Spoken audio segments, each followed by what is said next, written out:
길을 밝힘. 율법의 교훈적인 용도. 개혁주의 신학에서 율법은 신자들의 삶을 안내하는 가이드로 간주되어 왔다. 존 칼빈은 이것을 율법의 주요 용도라고 묘사했다.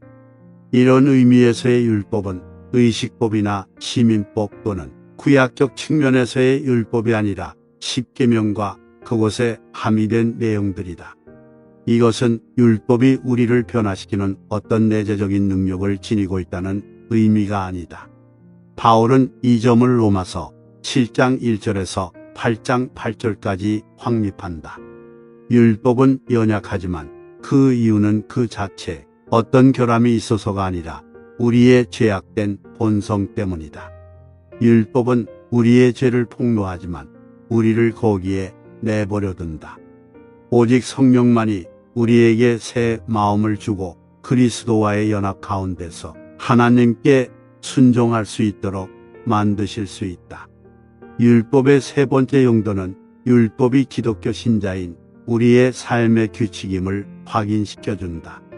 이것은 율법이 하나님께 드리는 예배, 일과 안식, 결혼과 가정 등과 같은 창조 규례들에 근거하고 있기 때문이다.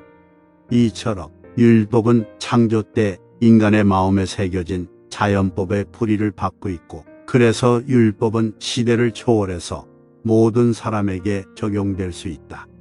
십계명 가운데 처음 네 계명은 한 분 살아계신 하나님을 성실과 믿음과 경외심으로 그분이 정하신 날에 예배드리는 일과 관련된다.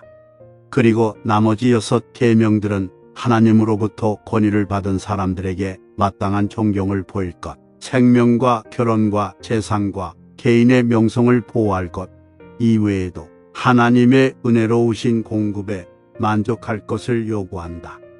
이러한 것들은 모두 사랑의 표현이다. 그리고 이 사랑은 우리의 창조주이자 구속주이신 하나님에 대한 사랑, 그리고 사람들의 복리를 지원하며 개발하는 사람들에 대한 사랑이다.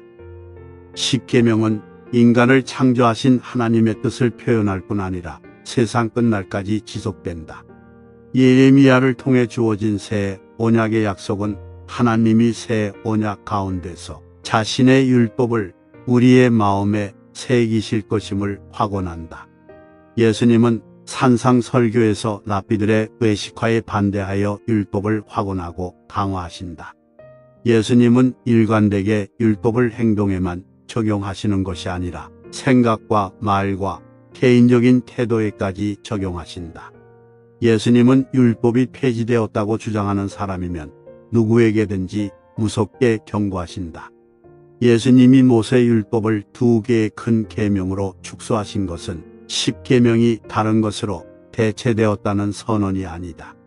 오히려 마태는 사랑하라는 이중의 계명을 10계명의 요약으로 해석했을 것이다. 왜냐하면 나머지 계명들은 이들 2가지 사랑에 의존하기 때문이다.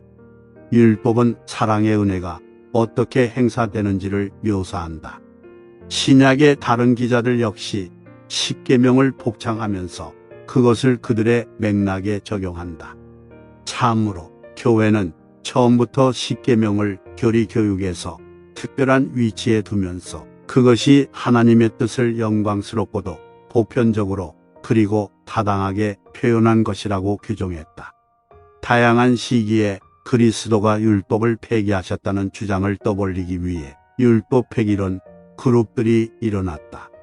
이들은 복음의 핵심을 공격한다. 왜냐하면 속죄와 칭의는 도덕법의 지속적인 유효성에 근거하기 때문이다. 그리스도께서 이 도덕법에 순종하셨고 따라야 할 모범을 우리에게 남기셨다. 첫 번째 계명은 하나님이자 우리 주 예수 그리스도의 아버지이신 여호와께만 예배를 드려야 한다고 규정한다. 우리를 지배하는 다른 모든 것들은 우상 숭배의 형태들이다. 두 번째 계명은 인간이 만든 형상을 통해 드리는 예배를 금지하면서 하나님이 제시하신 형상, 영원 전부터 아버지와 함께 계셨던 분인 그의 아들 예수 그리스도 안에서만 하나님을 예배할 것을 명령한다. 세 번째 계명은 우리 하나님 여호와의 이름을 망령되게 취하는 짓을 금지한다. 이 계명은 우리에게 성실과 믿음과 경외하는 자세로 하나님을 지칭할 것을 명한다. 네 번째 계명은 일과 안식에 관한 하나님 자신의 패턴을 준수할 것을 요구한다. 하나님은 우주를 창조하면서 일하셨고 그 다음에는 자신이 하신 모든 일을 즐거워하며 안식하셨다. 그리스도가 오셨기 때문에 우리는 죽은 자의 부활과 완성된 새 창조 가운데서 장차 올 세상에서의 삶을 대망한다. 우리는 하나님의 언약 백성과 더불어 한 주의 첫 번째 날에 그리한다. 다섯 번째 계명은 우리의 부모를 윗사람으로서 당연히 존중할 분으로 존경할 것을 요구한다. 하나님은 그를 대신해서 권위를 행사할 사람들을 정하셨으며 우리는 가정과 합법적인 통치 기관들에게 합당한 존경의 태도를 보여야 한다. 이 명령에 수반되는 약속이 있는데 이는 정해진 질서가 하나님이 주신 귀한 것임을 암시한다. 여섯 번째 계명은 인간 생명의 존엄성을 가리킨다. 따라서 생명은 정당한 전쟁과 가장 중대한 범죄에 대한 처벌과 같은 의롭고 공적인 맥락 밖에서는 취해질 수 없다. 이 계명은 인간의 생명을 보존하고 증진시키기 위해 할 수 있는 모든 것을 다 하도록 명령한다. 일곱 번째 계명은 남자와 여자 사이의 결혼이라는 창조 규례를 옹호한다. 이것은 인류의 유익을 위해 하나님이 의도하신 것이다. 간음, 음행, 동성애 등은 모두 결혼을 침해한다. 이 계명은 가능한 모든 방법으로 결혼을 유지하고 증진시킬 것을 요구한다. 여덟 번째 계명은 사유 재산을 안전하게 보호해준다.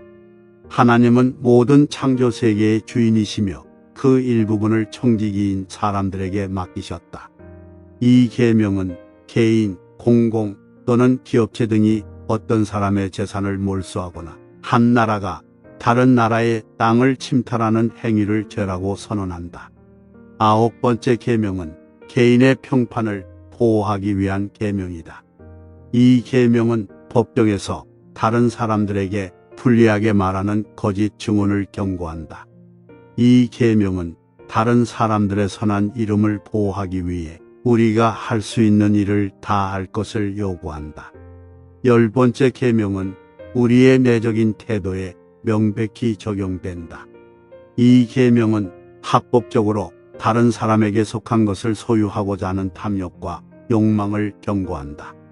이 계명은 현재 처해 있는 상황에 만족하는 은혜를 가질 것을 촉구한다. 하나님은 우리에게 자신의 율법을 주심으로써 사람들의 의견에 속박되는 상태로부터 우리를 자유롭게 하셨다. 그래서 율법은 그리스도인의 자유의 대언장이다. 요컨대 율법은 우리에게 하나님을 기쁘시게 하는 것이 무엇인지 그리고 죄가 무엇인지를 규정해 준다. 율법은 우리의 성화가 어떻게 이루어져야 하는지를 우리에게 설명하는 지도다. 성령은 그 목적을 위해 율법을 사용하신다. 우리가 그것을 무시하면 영원한 위험에 처해질 것이다.